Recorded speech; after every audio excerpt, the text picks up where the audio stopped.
Hello students, this is J. Ahmad from Central Public School. In the previous lectures, we studied about current, potential difference, electric potential, how the current flows through the circuit, what is the conventional direction of current, which is from the positive terminal of the cell to the negative terminal, and what is the direction of electrons, that is from the negative terminal of the cell towards the positive terminal. We study about different circuit symbols, circuit diagram, and electric circuit. What is an electric circuit? In today's lecture, we are going to study the different electrical equipments which are going to be used in drawing an electric circuit. So we have to learn very carefully about these equipments. So start. The first one is the cell, electric cell. तो electric cell का symbol मैंने आपको पिछले class में बताया था। मैंने 16 symbols बताए थे, सर्किट सिंबल्स, जिसका इस्तेमाल हम लोग सर्किट डायग्राम ड्रॉ करने के लिए करेंगे। तो सबसे पहला, क्योंकि हमें अगर सर्किट में करंट चाहिए, तो मैंने क्या बताया था कि सर्किट में करंट तभी होगा जब हमारे पास एक पोटेंशियल डिफरेंस का सोर्स हो, यानी सर्किट में हम पोटेंशियल डिफरेंस प्रोवाइड कराएं, तभी हमारे पास सर्किट में करंट मिलेगा। और वो पोटेंशियल डिफरेंस प्रोवाइड हमें दो चीजों से हो सकता है, क्योंकि 10th क्लास में जो हमें पढ़ना है वो बस डीसी के बारे में ही पढ़ना है, एसी हमारे सिलेबस में नहीं है, एकदम ना के बराबर है। ठीक है, अब डीसी का जो सोर्स होता है वो सेल होता है, बैटरी।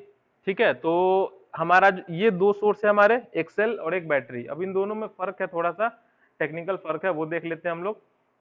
सेल एक ऐसा डिवाइस है जो हमें पोटेंशियल डिफरेंस प्रोवाइड कराता है सर्किट में। ठीक है, ये जो अब हमारे पास सर्किट में पोटेंशियल डिफरेंस है, दो टर्मिनल्स के बीच पोटेंशियल का डिफरेंस है, तो करंट का फ्लो होगा positive terminal to negative terminal. ठीक है, ये सेल का रिप्रेजेंटेशन मैंने बताया था, एक बड़ा लाइन एक छोटा लाइन, और ये दोनों हमारे वायर्स निकले हुए हैं। और ये पॉजिटिव टर्मिनल, जो लंबा वाला लाइन है that is the positive terminal, जो छोटा वाला लाइन है that is the negative terminal.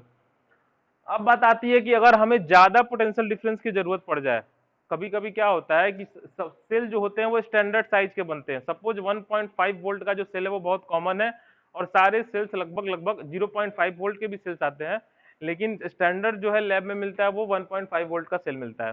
ठीक है, तो कई बार क्या होता है, हमें सर्किट में ज्यादा करंट की जरूरत पड़ती है। अब ज्यादा करंट हम लोग आगे पढ़ेंगे ओम्स लॉ में, कि जितना ज्यादा पोटेंशियल डिफरेंस अप्लाई करेंगे हम सर्किट में, उतना ज्यादा करंट हमें मिलेगा। तो उसके बाद कंसेप्ट आया बैटरी का, कि अगर हमें पोटेंशियल डिफरेंस बढ़ाना है तो दो तीन सेल को साथ में जोड़ दो। तो ये जो अरेंजमेंट हमको मिलता है दो तीन सेल्स को साथ में जोड़ने से, वो कहलाता है बैटरी। तो बैटरी कुछ नहीं है, it is a combination of cells connected in series. अब ये सीरीज वर्ड जो है थोड़ा इंपॉर्टेंट है यहाँ। सीरीज का मतलब समझते हैं क्या होता है ये। सपोज आप लोग चार दोस्त जो है वो लाइन से खड़े हो, चेन बना के अगल बगल। ठीक है, suppose these are the 4 friends, एक आप हो और ये तीन आपके क्लास के दोस्त हैं। तो अगर आप चेन बना के खड़े हो और आपका एक हाथ आपके एक दोस्त ने पकड़ा है, फिर आपके एक दोस्त का दूसरा हाथ दूसरे दोस्त ने पकड़ा है, तो ये एक देखो चेन बन रहा है ये हमारा। तो इसको बोलते हैं हम लोग सीरीज कॉम्बिनेशन। ठीक है, वैसे ही सीरीज अगर हम सेल्स को जोड़ते हैं, तो एक सेल का निगेटिव टर्मिनल दूसरे सेल के पॉजिटिव से जुड़ा होगा, फिर दूसरे वाले सेल का निगेटिव फिर तीसरे वाले के पॉजिटिव से, ऐसा ही जुड़ा होता है। ये जो कॉम्बिनेशन हमको मिलता है ये सीरीज है। तो सेल्स को अगर सीरीज में जोड़ेंगे हम, तो हमें मिलेगा वो बैटरी। ठीक है, बैटरी का रिप्रेजेंटेशन ये है, ये सिंबल है उसका जो हम लोग यूज करते हैं। अब ये दोनों जो है वो पोटेंशियल डिफरेंस प्रोवाइड कराते हैं। एक बहुत ही कॉमन एरर जो बच्चे अक्सर करते हैं कि पोटेंशियल डिफरेंस मेजर करना अलग चीज है और पोटेंशियल डिफरेंस प्रोवाइड कराना अलग चीज है। जो पोटेंशियल डिफरेंस मेजर करता है जो डिवाइस, उसका नाम है वोल्ट मीटर, और जो प्रोवाइड कराता है वो है सेल और बैटरी। तो बच्चे इन दोनों में अक्सर कंफ्यूज होते हैं, ये दोनों मेजर करके नहीं बताते हैं, ये खुद प्रोवाइड कराते हैं। ठीक है, जो मेजर करता है इसके बाद हम लोग पढ़ेंगे वो कौन सा है जो मेजर करता है। तो ये दो इक्विपमेंट्स हो गए, आप लोग इसको नोट्स बना लोगे अपने कॉपी में। Next one is the galvanometer.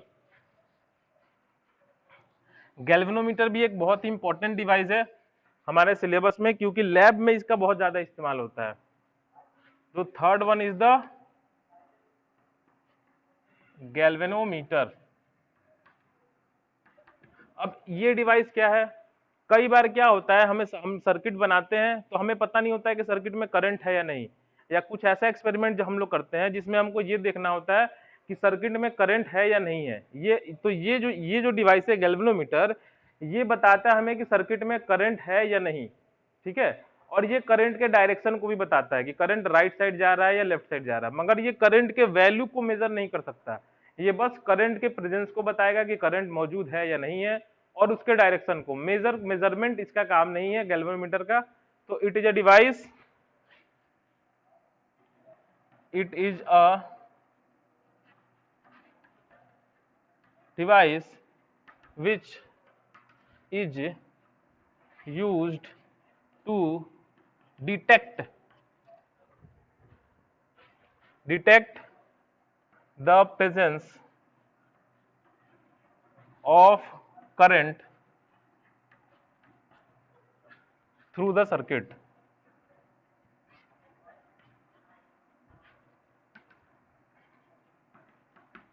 ठीक है, ये प्रेजेंस तो बताता है और ये साथ साथ डायरेक्शन भी हमें शो करता है। It also shows direction.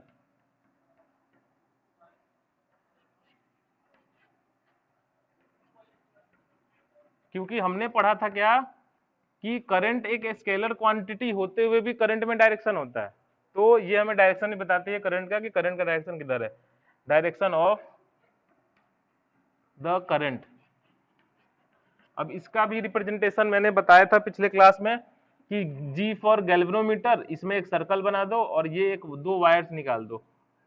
अब ये जो गैल्वेनोमीटर डिवाइस है इसमें पोलैरिटी किसी तरह की नहीं होती है। पोलैरिटी मतलब कोई प्लस और माइनस का इसमें झमेला नहीं है, हम इसको कैसे भी सर्किट में जोड़ सकते हैं। अब एक्चुअल में गैल्वेनोमीटर कैसा होता है उसको विजुअलाइज करते हैं।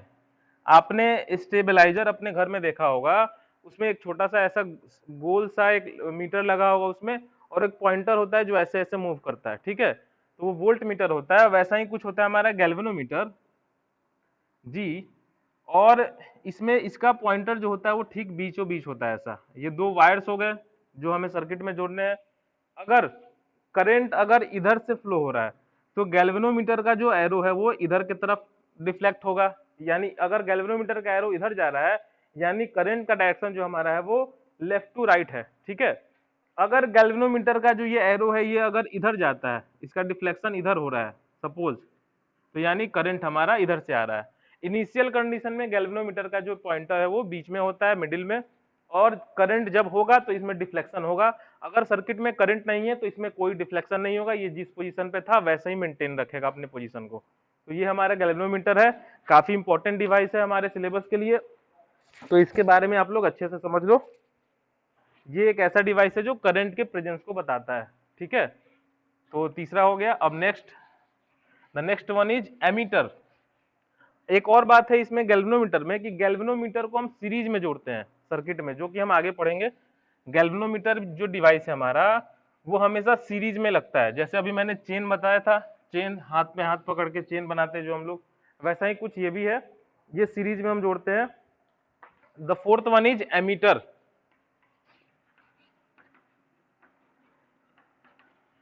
अब एमीटर भी करंट से ही रिलेटेड कुछ है। It is a measuring device, it is a measuring, यानी ये कुछ ना कुछ मेजर करके बताएगा। ये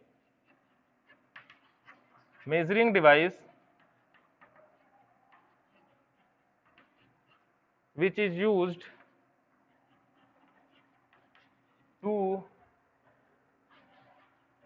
measure the value of current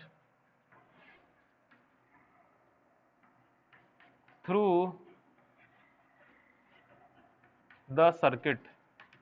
circuit में करंट का वैल्यू कितना है ये मेजर करके बताती है हमें एमीटर। गैल्वेनोमीटर का काम है बस डिटेक्ट करना प्रेजेंस, मेजरमेंट का काम है एमीटर का, ठीक है। ये अब ये जो डिवाइस है गैल्वेनोमीटर भी हमारा सीरीज में ही था, सीरीज में लगाते हैं उसको, इसको भी सीरीज में ही लगाते हैं। It is always connected, always connected in series. इसका जो सिंबल है वही ए फॉर एमीटर, ये सर्कल, ये वायर्स दो निकाल दिए हमने और इधर प्लस इधर माइनस। अब एमीटर को जोड़ने से पहले एक हमें ध्यान रखना होगा सर्किट में कि एमीटर का प्लस माइनस जो लिखा होता है वो, ठीक है, तो प्लस इसका जिधर होगा हम बैटरी के या सेल के प्लस की तरफ लगाएंगे, और जिधर माइनस होगा वो बैटरी के या सेल के माइनस की तरफ जोड़ेंगे। अब एमीटर कैसा होता है उसको विजुअलाइज करते हैं हम लोग। तो ये ऐसा कुछ होता है ये, और इसमें स्केल बने होते हैं, ऐसे ये राउंड स्केल एक होता है ये, और इसमें वैल्यूज लिखे होते हैं कि हम किस वैल्यू पे हैं, 1 एम्पियर, 2 एम्पियर, या मिली एम्पियर में भी होता है ये एमीटर, डिपेंड करता है हमारे यूज पे। और इसका पॉइंटर जो होता है, ये सपोज हमारा 0 वैल्यू है, ये 1 एम्पियर है ये, तो इसका जो पॉइंटर होता है इनिशियल केस में वो 0 पे होता है, ऐसे यहाँ पे साइड में। फिर ये इसका प्लस और ये इसका माइनस टर्मिनल। अब जैसे ही हमने इसको जोड़ा सर्किट से, एमीटर, ए फॉर एमीटर, तो करंट का फ्लो होगा। करंट का फ्लो होगा तो ये एरो जो है वो डिफ्लेक्ट करेगा और अपनी इनिशियल पोजीशन को छोड़ के आगे ऐसे ऐसे ऐसे मूव करेगा ये। अब सर्किट में करंट का जितना ज्यादा वैल्यू होगा, इस एरो में डिफ्लेक्शन उतना ज्यादा होगा। सपोज सर्किट में करंट हमारा 1 एम्पियर का है, तो इस एरो का पोजीशन इस जगह पे होगा। सपोज 2 एम्पियर का है, तो इस एरो का पोजीशन यहाँ पे होगा। तो हम यहाँ पे इस स्केल से देख के बता सकते हैं कि हमारे सर्किट में करंट का वैल्यू कितना है। ठीक है, अब एक और खास बात यह है कि एमीटर जो है वो गैल्वेनोमीटर से भी बना सकते हैं। ठीक है, उसमें क्या करना होगा हमको, एक छोटा सा रसिस्टर आगे पढ़ोगे आप लोग इसी चैप्टर में, ओम्स लॉ में। तो इसमें एमीटर को बनाने के लिए क्या करते हैं हम, बहुत ही छोटे वैल्यू का एक रसिस्टर इस्तेमाल करते हैं, और वो वैल्यू लगभग 10 का पावर -6 या -5 ओम के करीब होती है। ठीक है, तो बहुत ही छोटे वैल्यू का रसिस्टर इसमें इस्तेमाल करते हैं एमीटर में। वो इसलिए करते हैं ताकि जितना छोटा रसिस्टेंस होगा हमारा रसिस्टर का, उतना करंट का वैल्यू हमको ज्यादा मिलेगा। ठीक है, और जितना ज्यादा करंट का वैल्यू होगा, मतलब ये करंट को खुद नहीं रोकेगा, जो एक्चुअल वैल्यू है करंट की सर्किट में वो हमको मेजर करके ये बता देगा। अब इसमें अगर इसको सही से मेजरमेंट करना है, तो पूरा का पूरा जो सर्किट का ओरिजिनल करंट है जो इसमें फ्लो होगा तभी तो ये सही बताएगा। अगर ये खुद ही कुछ करंट कंज्यूम कर ले, तो जो मेजरमेंट ये बताएगा वो तो गलत होगा, एरर होगा उसमें। तो वो उस एरर को हम लोग कैसे दूर करते हैं, इसमें जो रसिस्टर इस्तेमाल करते हैं वो बहुत ही मिनिमम वैल्यू, नेग्लिजिबल वैल्यू का, जो कि 10 के पावर -6 या -8 के करीब होता है, उस वैल्यू का इस्तेमाल करते हैं, ताकि करंट का वैल्यू जो हमारा वो एकदम बिल्कुल सही मेजर हो। थोड़ा बहुत तो एरर होता ही है, लेकिन अप्रोक्स सही होता है वो, लगभग। ठीक है, इसको सीरीज में जोड़ते हैं। ये रहा हमारा एमीटर, इसको ध्यान रखना है आपको। अब the next one is volt meter.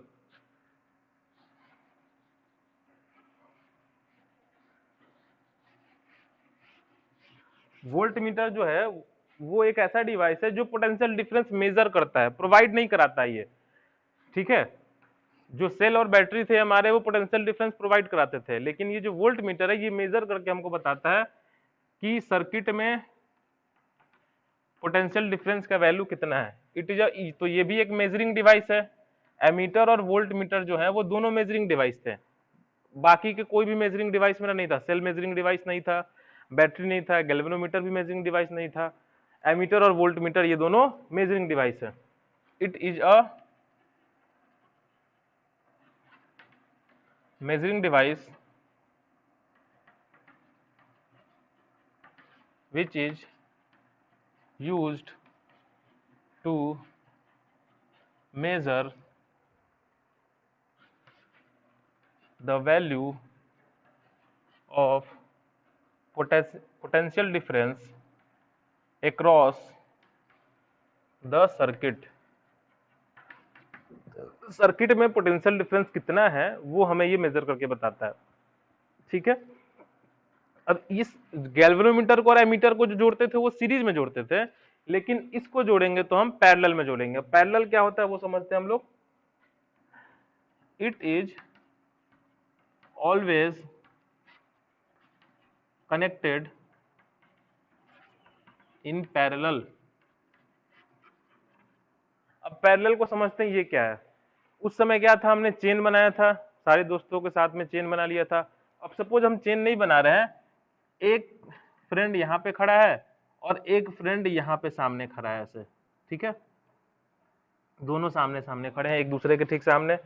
अब ये दोनों, इन दोनों का हाथ ऐसे जुड़ा हुआ है ठीक सामने सामने, मतलब ये मेरा दोनों हाथ मेरे दोस्त के हाथ के साथ ऐसे जुड़ा हुआ है, तो हम दोनों क्या है, ठीक सामने सामने एक दूसरे के पैरेलल। इसको बोलते हैं हम लोग पैरेलल कॉम्बिनेशन। ठीक है, सेम इन पॉइंट्स के बीच दो लोग जुड़े हुए हो या दो इक्विपमेंट जुड़े हुए हो, तो इसको हम लोग हमेशा पैरेलल में लगाते हैं वोल्ट मीटर को।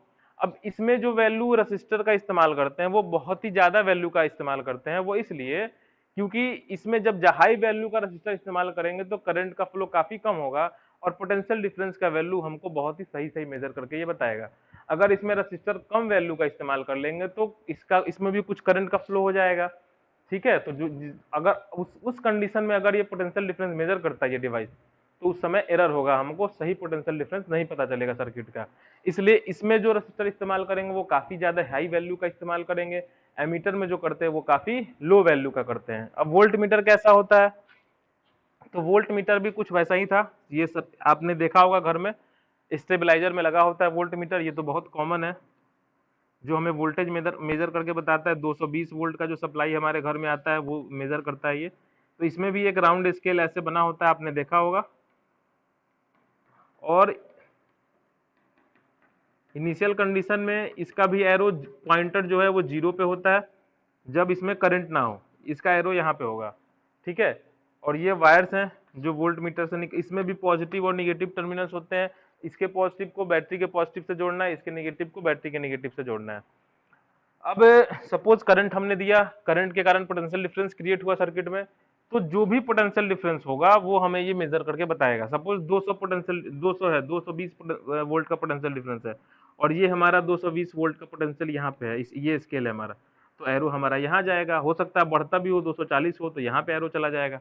ठीक है, तो इसमें ये सर्कुलर स्केल बना होता है जो ग्रेजुएटेड होता है, उसमें वैल्यूज लिखी होती हैं, वो एरो जिसके सामने होगा मेरा पोटेंशियल डिफरेंस उतने ही वैल्यू का है हमारा। ठीक है, सर्किट में। तो ये वोल्ट मीटर हमारा हो गया। आई होप आपको समझ में आ गया होगा, ये काफी इंपॉर्टेंट है ये सब। जो हमारा लास्ट जो है वो इलेक्ट्रिकल इक्विपमेंट, वो है रियोस्टेट। ठीक है, वोल्ट मीटर का सिंबल देख लो, वोल्ट मीटर का सिंबल ये होता है वी, ये और ये प्लस ये माइनस। ठीक है, इसके प्लस को बैटरी के प्लस की तरफ, इसके माइनस को बैटरी के माइनस की तरफ। अब हमारा the next one and the last one is rheostat.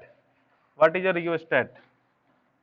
तो हो सकता है ये रजिस्टर वर्ड बार बार आप सुन रहे हो, तो ये समझ में आपको ना आ रहा हो कि आखिर ये है क्या। ठीक है, तो ये रजिस्टर के बारे में, रेसिस्टेंस के बारे में हम लोग नेक्स्ट लेक्चर में देखेंगे, ओम्स लॉ जब हम पढ़ेंगे। तो अभी बस जान लो कि रजिस्टर कोई चीज है, इसको क्लियर करेंगे नेक्स्ट लेक्चर में। तो ये हमारा है rheostat.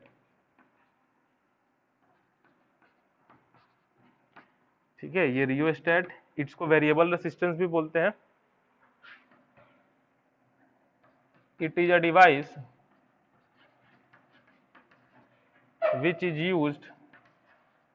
which is used to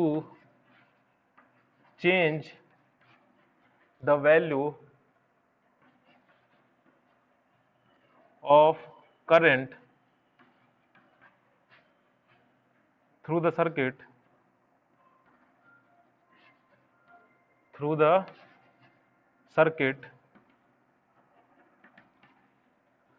without changing the potential difference। हम आगे क्या पढ़ेंगे ओम्स लॉ में कि पोटेंशियल डिफरेंस को बदलते हैं तभी करंट का वैल्यू बदलता है, लेकिन ये एक ऐसा डिवाइस है कि जो बिना, अब पोटेंशियल डिफरेंस कब बदलेगा? जब सेल या बैटरी को चेंज करेंगे हम लोग, मतलब 2 वोल्ट का सेल हटा के 3 वोल्ट का लगा दिया, तो पोटेंशियल डिफरेंस चेंज हो गया। लेकिन कई बार क्या होता है कि हमारे पास ऑप्शन नहीं होते और हमें सेल वही रख के करंट के वैल्यू को बढ़ाना होता है या घटाना होता है, जो कि लैब में हम लोग करते हैं। तो उस केस में एक डिवाइस का इन्वेंशन हुआ जिसका नाम है रियोस्टेट। ये बॉक्स के जैसा होता है, उसमें चाबियां बनी होती हैं, अलग अलग चाबी लगाने पे अलग अलग वैल्यू करंट का हमको मिलता है। ठीक है, तो इसके बारे में बस यही जानना है कि ये एक ऐसा डिवाइस है जो कि करंट के वैल्यू को बदल सकता है बिना बैटरी के बदले हुए। ठीक है, ये हम लैब में देखेंगे कि ये होता क्या है। ओम्स लॉ में इसका जरूरत पड़ेगा ओम्स लॉ को वेरीफाई करने के लिए। इसको वेरिएबल रेसिस्टेंस भी बोलते हैं, क्योंकि वेरिएबल रेसिस्टेंस इसलिए क्योंकि अलग अलग चाबी लगाने से इसका रेसिस्टेंस बदल जाता है। ठीक है, और उसी रेसिस्टेंस के बदलने से करंट का वैल्यू बदलता है हमारे सर्किट में, तो इसको वेरिएबल रेसिस्टेंस भी बोलते हैं। इसका सिंबल 2 है, मैंने बताया भी था आपको। एक ये, अब इस एरो का, ये एरो अगर आगे हो यानी ये आगे की तरफ है, करंट का वैल्यू कुछ और होगा। ये एरो पीछे है यानी करंट का वैल्यू कुछ और है। इसका एक और सिंबल है ये। अब ये जो जिगजैग लाइन है हमारा, ये रेसिस्टेंस को शो करता है। ठीक है, और उसी पे एरो हमने बना दिया, तो ये हो गया रियोस्टेट। तो रियोस्टेट आपको क्लियर हो चुका होगा, ये एक ऐसा डिवाइस है जो करंट के वैल्यू को चेंज कर सकता है बिना बैटरी और सेल के बदले हुए। ठीक है, तो that's all for today. Next lecture में हम लोग पढ़ेंगे ओम्स लॉ, जो कि बहुत इंपॉर्टेंट है और आपके सिलेबस के लिए समझ लो कि काफी ज्यादा इस चैप्टर में इंपॉर्टेंट चीज है वो। तो वो हम लोग अगले लेक्चर में कवर करेंगे। That's all for today, thank you, have a nice day.